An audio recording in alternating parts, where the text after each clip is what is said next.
7 বছরের আগের একটা ছবি আমার সামনে এলো ভাই আজকে।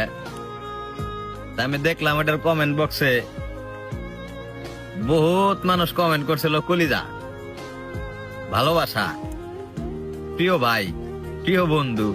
কিন্তু ভাই বিশ্বাস করেন, আজকে এই যে দীর্ঘদিনের একটা পথ, ওই কমেন্ট গুলা দেখলে মানে একা একাই হাসছিলাম আমি। যে মানুষটা আমার এতটুক ভালোবাসা কলিজা কইলো, এতটুক ভালোবাসা আমার ভালোবাসার ভাই কইলো, অনেকটা ভালোবাসে দেখাই তো প্রিয় মানুষ কইলো, ওই মানুষগুলো আজকে এই যে দীর্ঘদিনের যে একটা গ্যাপ, ওরা কইতেও পারবো না যে আমি পাইসা আছি নাকি মরে গেছি। আপনি আমার ভালোবাসার কথা কন, ভালোবাসা শিখেন, তাহলে বুঝেন আমি কি জিনিস ফেস করছি জীবনে।